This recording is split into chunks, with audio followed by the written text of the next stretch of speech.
Kabisadong Baleta. Marahay na aga mga tugang, Biyernes po ngunyan, petsa 27 sa bulan kanunyo 2025. Ini ang Bareta alas 7. Asing kami ang sinong magiging mga takapagbareta. Ako po, si Jasmine Baloloy. Ako man po si Mardila Daingiba. Enot sa headlines sa tuwing darakulang mga bareta sa lado lokal. VP Henry Maceda, Network Vice President for Programming kan PBN Broadcasting Network Incorporated DCGB, minidbid bilang Kaderoy Broadcaster of the Year sa 28 KBP Golden Dove Award. Banwaan kan Rapu-Rapu Albay planong ideklarar na stable internal peace and security sigon sa 31st Infantry Battalion. Dahil na ito, o kaya naitao na sa probinsya kan Albay ang sobra 3 milyon pesos na kantidad din mga kagamitan asin banhi sa irarom kan programang High Value Crops Development Program kan Department of Agriculture. Albay DPWH 2nd District Engineering Office nag-abiso sa publiko may kinaaraman sa road projects na ipapautob poon sa Hulyo 1 ngunya na taon. Sa lado nasyonal, Department of Foreign Affairs bigadalan na ang pagbaba sa Alert Level 2 sa Israel. NFA, ipinautob ang striktong regulasyon sa pagbakal nin paroy tanganing maibitaran ang pag-abuso kan mga trader. Sa ibang nasyon o kaya target na pagrambong kan ekonomiya kan Pilipinas, tinakrasan. Epekto kan buwi sa OFW remittances sa estados, minimal sana ang epekto. Sa ibang nasyon, Brazilian gadan kan mahulog sa bulkan sa Indonesia. Baretang Sports Gilas Pilipinas atab na maensayo para sa FIBA Asia Cup 2025. Yan ang headlines unyan sa detalles ka mga bareta enot sa lado lokal. Ang baretang ini hatod sa Indukan. Optin Lutein Capsule. Alagaan ang paningin sa tulong ng Optin. Kitang-kita ang kalusugan ng mata. Big bilang Kaderoy Broadcaster of the Year, provincial category ang Vice President for nationwide, ang Vice President for Programming ng PBN Broadcasting Network Incorporated DCGB-AM na si Vice President o VP Henry Maceda, mantang naging finalist ng DCGB Radio sa ginibong 28 Golden Dove Awards kang kapisanan ng mga broadcaster ng Pilipinas o KBP bilang Best AM Station provincial category sa Aliw Theater, Pasay City, Kasubanggi, Hunyo 26. Presente sa okasyon, sina PBN President Mrs. Brenda Bayona Locsin, PBN Chairman of the Board and Vice President for Engineering Mr. Jose Locsin, Executive Vice President and concurrent DCGB AM Station Manager Glenn J. Barcelon, asin ibang pang puwersa kan DCGB. Sinabi kang KBP Awards and Recognition Committee na pigdatawan na sabing award sa mga persona asin radyo na may dakulang kontribusyon sa broadcast media asin mantenido ang highest standards of excellence asin professionalism sa serbisyo. Si VP Henry ang kainitanoting provincial broadcaster na pigmidbid bilang Kaderoy Broadcaster of the Year. Ang baretang ini hatod sa Indukan. Plemex. Pag may ubo o hika, Plemex agad. Basta lagundi, Plemex. Nag-abiso ang Albay 2nd District Engineering Office sa publiko. May kinaaraman sa implementasyon kan road projects sa Kumonto Inarado to Peña Francia Road. Mantang epektibo ini sa Hulyo 1 ngunya na taon. Ang mga apektadong barangay iyo an Ilawod, Dagaytay, Baliggang, Talandong, asin Kumon kan Kamalig, asin Barangay Gapo kan Daraga Albay. Katakod kay nila oman an magabat na bulos kan trapiko sa nasabing lugar, mantang pwedeng gamiton an alternatibong lugar na pwedeng agihan para makalikay sa pagkapinsyente kan biyahe. Ang baretang ini hatod sa Indukan. Liver Aid Silimarine Capsule. Ang good drinks at good food, perfect combo. Isama pa ang Liver Aid. It's liver lover, boys! Maabot sa sobra 3 milyon pesos na kantidad ng mga kagamitan na sinbanhi ang naidistribuir kan Department of Agriculture o DA sa probinsya ng Albay sa paagi kan sendang High Value Crops Development Program o HVCDP. Sa datos, nasa tulong elementarya o sekundarya ang eskwelahan sa kada munisipalidad o syudad ang naging benepisyaryo kan 2025 gulayan sa paaralan program na nagkakantidad ni sobra sa 622,000 pesos. Pera pa kay ni sarong barangay hali sa Piuduran, Ginubatan, Pulangi, Camaligas, Ligao City ang nagresibi man in sobra sa 348,000 na kantidad ning kagamitan para sa gulayan sa barangay program. Mientras na tulong asosasyon o kooperatiba man ni mga paraoma sa Daraga, Pulangi asin Uwas ang nakaresibi nin lowland vegetable seeds na nagkakantidad din sobra sa 2.5 million pesos. Ang mga banhi nin gulayon, abono asin mga kagamitan sa pagtanom na distribuir man sa 55 eskwelahan, 5 barangay asin tulong asosasyon asin kooperatiba ni mga paraoma sa probinsya ni Albay. Ang baletang ini hatod sa Indokan Mega One. Ang Mega One ay may 21 sangkap para matulungan ka sa iba't ibang karamdaman tulad ng diabetes, high blood, stroke, arthritis, kidney failure, cancer, viruses, at iba pa. Tumawag kay Doc Joey Bitito sa 0998-975-8121 or 0917-853-8933. Nasa 5 milyon pesos ang kantidad ka na i-distribuer kan Department of the Interior and Local Government o DILG Bicol na pinansyal na asistensya sa gobyerno probinsyal kan Camarines Sur para sa pagpapatindog nin halfway house katakod kan Enhanced Comprehensive Local Integration Program o ICLIP. Sigon sa DILG Bicol, ang pagpapatindog nin halfway house an may kamauotan na makapagtaon nin ligtas asin marhay na para mientras na istaran para sa mga dating rebelde asin dating violent extremists. Ang asistensya, personal na naresibi o niresibi ni Governor-elect Luis Raymond Villafuerte kung saan presente man sa seremonyas sina Assistant Regional Director Joe Aiden Lucero asin Provincial Director Ray Caceres. Naresibi kang gobyerno provincial kan Albay ang Certificate of Commendation halis sa Department of the Interior and Local Government o DILG Bicol katakod kan sa indang mga espersos para sa interes ka mga aki asin ang pagkikipaglaban sa diretso kan mga aki. Ang pagmidbid in anunsyo sa ginibong second quarter Joint Provincial Peace and Order Council kanagaging aldaw sa Proxy Hotel sa siyudad ng Legazpi. Basado sa datos kan ahensya, nakaresibi ni nasa 110% rating unya na taon kung sa NP ko pailing kay ni ang commitment ka mga opisyales sa mga pag-implementar kang programa sin polisiya katakod man kang pagprotehir sa mga kaakian. Mientras na nakuaman kang probinsya ang 87.75% ratings sa ginibong calendar year 2025 LCAT VAUSI assessment. Ginibo kan Bureau of Fisheries and Aquatic Resources o BIFAR Bicol ang duwang aldaw na pag-ensayo manungod sa Sustainable Management of Municipal Fish Aggregating Device o PAYAW sa Barangay Costa Rica, Batuan, Masbate. Sigon sa ahensya, kamaubotan kan aktibidad na mas pakusugon pa. Ang kaaraman kan 25 miyembros nin Costa Rica Fisher Folk Association manungod sa tamang operasyon, pangangataman asin tamang proteksyon kan payaw. Apwera kaini tinutukan man sa aktibidad an man iba-ibang technical na sesyon, arog kan Code of Conduct for Responsible Fisheries asin iba pa.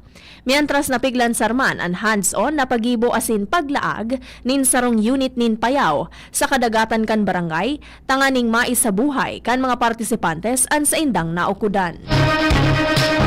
Sa dagdag nga itong baretang lokal, sinimbagan na Bicol Party List ang gabos na gastos kan teenager na may bukol sa spinal cord, sigon sa impormasyon.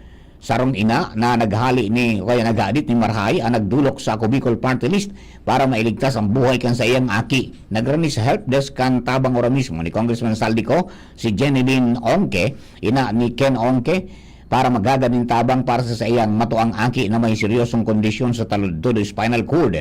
Sigon kay Mami Jeneline, dahil na haros makatukaw, makakaw na sin makalakaw nin matanos si Ken.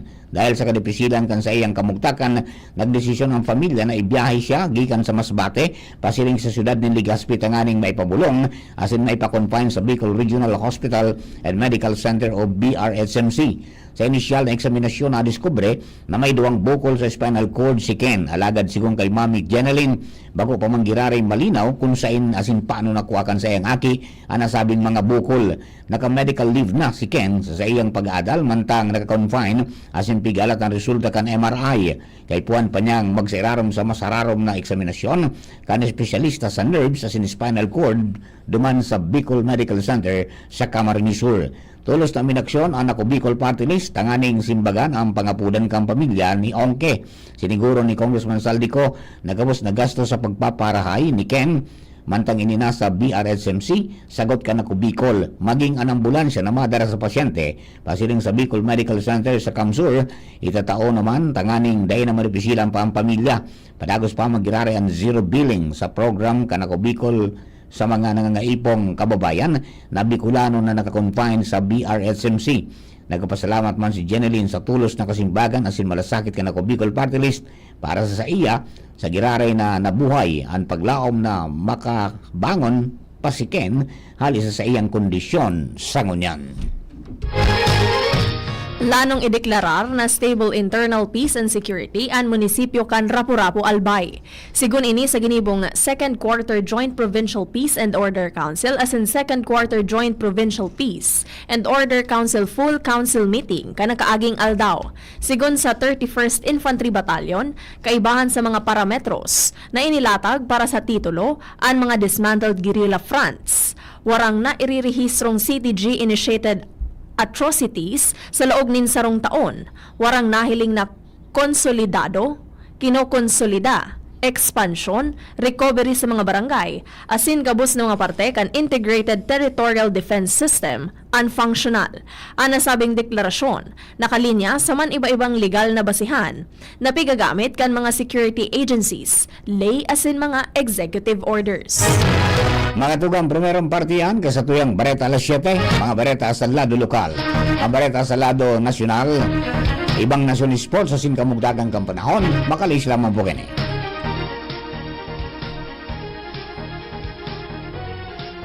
At ngayon, ang pinakabago, ang pinaka-epektibong food supplement na mabusising ginawa sa Amerika at matapos at 3 taon, aprobado na ng FDA. Mega One, ang evolusyonaryong produkto na nagtataglay ng 21 natural na mga komposisyon na nakatutulong upang palakasin ang immune system at ang ating kalusugan. Para sa karagdagang impormasyon, Maaaring pumunta kay Doc Joey Bitito sa Barangay 18, Cabangan West, Legazpi City, kaharap lang ng Bangko Sentral ng Pilipinas. O tumawag sa 0998-975-8121 or 0917-853-8933 para sa free consultation sa natural medicine. bisitahin din ang aming Facebook pages, Mega One-Superfood at NHC Bayanihan Official. Mega One, evolusyon para sa kalusugan. Pre, makinig ka muna.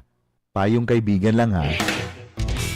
Work hard, play hard. Yan ang motto ko dati. Pero nakakapagod din pala katagalan. Sa gitna ng lahat ng mga puyat, inom at pagkain ng masasarap, kasama na ang oily at fatty foods, kailangan pa ring bantayan ang kalusugan. Tamang kontrol ang kailangan. Katuwang ko, ang Liverade. May silimarin na maaring makatulong, protektahan ang atay. Cheers to more good times. Be a liver lover.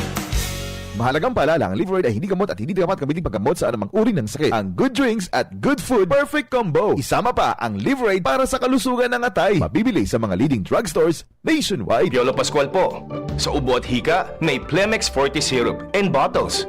Pero para sa ginhawang kailangan agad, may Plemex Forte Capsule and Blister Pack. Madaling bitbitin, kayang ibulsa. Gawa sa natural na lagundi na tumutunaw at nagpapalabas ng plema. Convenient na, ginhawa pa. Plemex Forte Lagundi in Capsule. Basta Lagundi, Plemex. Easy! Vitex Segundo L is the generic name of Plemex Forte. If symptoms persist, consult your doctor. Ang BDO ay nandito para sa inyo. Mag-deposit para sa ipon. Mag-loan para sa pangarap. Tara na sa pinakamalapit na BDO or BDO Network Bank branch sa inyong lugar mula June 2 hanggang July 18, 2025. BDO, we Find ways. Terms and conditions apply. Promo runs June 2 to July 18, 2025. DTI Fair Trade Permit Number R0508 Series of 2025. BDO Unibank is regulated by the Bangko Sentral ng Pilipinas. www.bsp.gov.ph. Deposits are insured by PDIC up to 1 million pesos per depositor. All rights reserved. Select BDO branches are open Mondays to Saturdays from June 2 to July 18. Ginhawang araw, Nay. Ano pong sa inyo? Hi, eto yung kailangan kong gamot. Kasya kaya sa budget ko? Imbis na branded, I recommend Actimed. Actimed? Opo, Actimed. Quality generics na singbisa na ng branded, may up to 85% savings pa. Laking tipid! Yan ang ginhawa sa bulsa. May ginhawa na sa bulsa, recommended pa ng pharmacist ko. Actimed Quality Generics. Mabibili sa Generica Drugstore. Tara na! Ginhawang Generica. If symptoms persist, consult your doctor. Isang pangalan singbisa ng maraming brand. Actimed Quality Generics. Dimples Romana po para sa Ginhawang Generica. If symptoms persist, consult your doctor. DCGB, Barreta, alas 7. Barreta, alas 7. Sa bareta niya to sa lado nasyonal, igadala na kang Department of Foreign Affairs sa DFA na ibaba sa Alert Level 2 ang Israel. Yun ang anunsyo ni Foreign Affairs Undersecretaries Eduardo De Vega asin Herminia Aguilar o Sudan kasunod kan rekomendasyon kan Philippine Embassy sa Tel Aviv. Piglinaw man ni Yusek o Sudan na sa munyan wala pang plano na ibaba sa Alert Level 2 ang Iran. Kinumpirmar man ni Yusek De Vega na padagos pa manggiraray ang deployment kan OFWs sa iba pang Arab countries sa pera na sana sa Lebanon na nasa iraron pa manggiraray kan Alert Level 2. Piglinaw man kan DFA na suspendido pa manggiraray ang deployment kan OFWs sa Israel maski may baba pa ini sa Alert Level 2. Nagpautob nin mas istriktong regulasyon ang National Food Authority o NFA sa pagbakal nin paroy para maprotehiran ang mga local farmers kontra sa mga mapang-abusong rice traders. Sinabi ni Agriculture Secretary Francisco Chu Laurel Jr. na iyuman ang NFA Council Chairman na sa irarom kan bagong guidelines solamente mga beripikadong paraumaan pwedeng makapagpabakal nin paroy sa NFA. Kaipuhan nindang mairehistro sa opisyal na registry kan mga parauma o RSBSA o magpahiling nin sertipikasyon gikan sa lokal na gobyerno. Kada sanga kan NFA, kinakaipuhan na magsumiter nin listahan kada bulan kung si isay ang nakapagpabakal nin paroy asin kun gurano. Ang mga listahan na ini ipapaskil sa bulletin board kan lambang sanga. Kaipuhan man ang permiso kan mga parauma tanganing mailuwas ini sa official Facebook pages kan NFA. Susog sa lay sa privacy. Tanganing maging mas transparent, pwedeng mahiling kan grupo nin mga parauma ang proseso kan pagbakal nin paroy sa lambang NFA warehouse. Ibinabakan ang target na pagrambong kan ekonomiya kan Pilipinas ngunya na taon. Sigun sa DBCC, na kumpuesto ka mga economic managers ni President Ferdinand Marcos Jr. nagikan sa dating 6% sa 8% na GDP growth forecast ngunya na 2025 ibinaba ini sa pang-ugultanan kan 5.5% sa 6.5%. Ini dahilan sa maniba-ibang issues arog kan tensyon sa Middle East asin posibleng pagpataw ning bagong taripa kan United States. Tiglalauman man ang 6.0% sa 7% na economic growth pon 2026 sa 2028. Mientras na target ng gobyerno ang 2.0% sa 3.0% inflation rate para sa taon 2025 asin 2.0% sa 4.0% pon 2026 sa 2028. Piglalauman ang mababa man ang fiscal deficit pon sa 5.5% kan GDP sa 2025 pasiring sa 4.3% pag-abot kan 2028. Nasa 9 trillion pesos o kapareho kan 22% kan GDP ang propestong 2025 national budget na nakasentro sa mga sektor kan edukasyon, salud asin infrastruktura dagdag pa kan DBCC. Minimal sana ang magiging epekto sa Pilipinas kan plano kan Estados Unidos na patawanin buwis ang remittances kan mga foreign worker na magpadarakan sa indang kwarta sa luwas kan Amerika. Sinabi ni Palace Press Officer Attorney Claire Castro na nag-koordinar siya sa Department of Finance o DOF asin ipaniliwanag na 20% sana sa 4.4 milyon na overseas Filipino workers o OFW ang masasakop kan rekomendasyon na pagbubuwis na magiging epektibo sa Enero taon 2026 kapag nakapasar. Sigun kay Castro, base sa estimate kan DOF, ang piglalaoman na magiging Kawaaran sa remittances sa taong 2026 gikan sa mga Pilipino sa Amerika iyo an $100 million gikan sa $36.5 billion na pigkakarkulong remittances sa taong 2026. Minimal sa nini base sa estimate na 0.003% kan gross domestic product as in minimal sana ang epekto kay ini sa ekonomiya alagad dakulang bagay ini sa mga pamilyang nakadepende sana sa remittances kan sa indang pamilya sa Amerika. Sinabi ni Castro na nagtaonin halimbawa ang DOF, ang buwis sa $100 remittance nasa $3.50 kaya ang marireceive kan pamilya kan OFW sa Pilipinas iyo an $96.50. Venus tanto pigsulong kan International Labor Organization o ILO, katuwang ang Department of Labor and Employment o DOLE, ang proyektong Advancing Digital and Green Skills for Youth in ASEAN. Kamautan kini na pakusugon ang kakayahan kan hobenes sa digital as in green skills sa sektor kan konstruksyon. Sigon sa Southeast Asia Green Economy Report 2023, maabot sa $2 trillion ang kaipuhan na kapital sa masunod na dekada para sa sustainable infrastructure as in climate resilience sa Association of Southeast Asian Nations o ASEAN. Alagad nampang ang construction sector sa baba na productivity as in kakulangan sa skilled young workers. Kaya pigbibilog mo niyan kan ILO as in DOLE ang mga kaibanan na ahensya sa mga industry-led training apprenticeship programs as in regional skills standards para sa Pilipinas as in Thailand. Sa roman sa paagi para makakrear ni mas dakol na disenteng trabaho, pakusugon ang pagkakaigwa ng mga trabaho kan hobenes as in buhayon ang digital siring man ang green transformation kan sektor. Kaiba na naman sa proyekto ang pagbilog nin regional dialogue para isulong na makasabay sa skills standards sa bilog na ASEAN. Inaprobara na kan Department of Budget and Management o DBM ang pagluwas ng 309 milyon pesos para sa pagpapatindog ng Child Development Center o CDC sa 103 na barangay sa Bilog na Nasyon. Sigun sa pahayag ang DBM, ang pondo ali sa Local Government Support Fund, financial assistance to LGUs sa lindong kan propwestong 2025 national budget. Sinabi man ni DBM Secretary Amena Pangandaman na ang lakdang na ini susog sa direktiba ni Presidente Bongbong Marcos para sa matanos na edukasyon kan mga aki. Sigun kay Pangandaman, parte ini kan padagos na suporta para sa child development centers na may kamauotan na tawanin patas na pagpuon bago pa man sinda maglaog sa classroom. Para po sa Barreto Nyato sa ibang nasyon, asin sa lado ng Karaoke Sports, nasa linya si Nicole Angloriani sa detalye. Good morning, Nicole. Good morning, Sir Mar. Good morning sa mga paraantabay.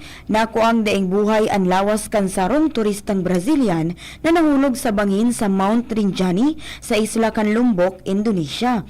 Sigun sa mga otoridad, minidbid ang biktima na si Juliana Marins, 26 anyos, na nai-report na nawawara kan Hunyo 21 mantang nagsasakat sa bulkan.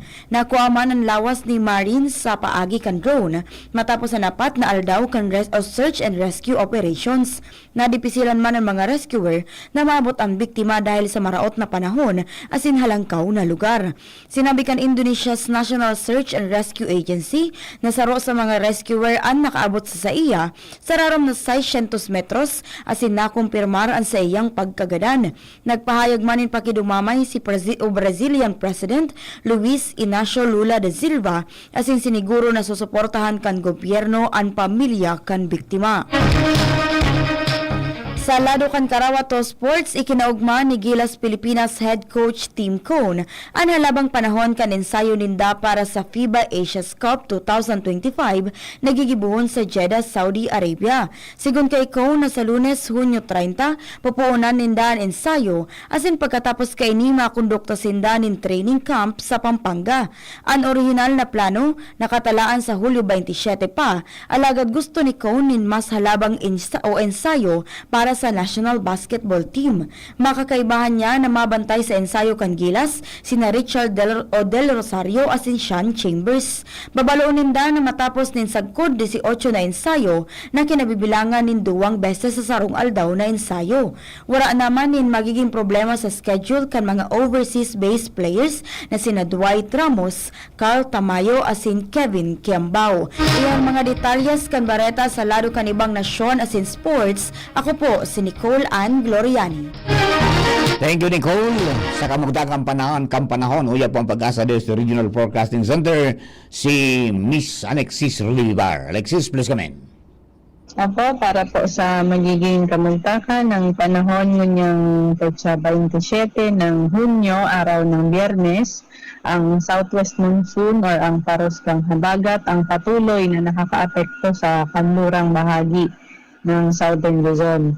Asahan niya po na bahagyang mapanganuron sagpod sa mapanganurong kalangitan na may pulo-pulong pag-uuran asin pagkikilat at pagdaguldol ang mamamatian sa rehiyong Bicol ngunya na aldaw. Malaya sagpod sa moderatong duros na hali sa timog kanluran ang iiral sa buong kabikulan na may banayad sagpod sa katamtamang paghukol ng kadagatan. Tigatay ang agwat ng temperatura ngunyang aldaw, partikular sa probinsya ng Albay ay maaaring umabot ng 26 to 31 degrees Celsius. Agwa kita ngunya na igbabantayang bagong low pressure area sa luwas ng Philippine Area of Responsibility na nasa layong 1,710 kilometers silangan ng southeastern Luzon. Kan posibilidad na mabilog ining low pressure area at maging bagyo sa susunod na 24 oras ay ababa. So nagsirang kan aldaw ng 5:21 na aga asin masulnot naman ng alas 6:15 at siyang hapon. Mula po sa Pag-asa, Southern Luzon, Alexis Relivar po, nagbabarita. Thank you very much, Alexis. Mga tugang hirap ang kabilugan sa tuyang alas 7 mga bareta. Kini pa nasing kinalap sa DCGB News by sa nakalista 12 oras. Kapalaran po kung mga nakatuwang sa pagsurat ka mga bareta, Jenny Matthew Valeraran na si Nicole Ann Gloriani. Laro technical, katuwang ta dyan si Ronald Baldo.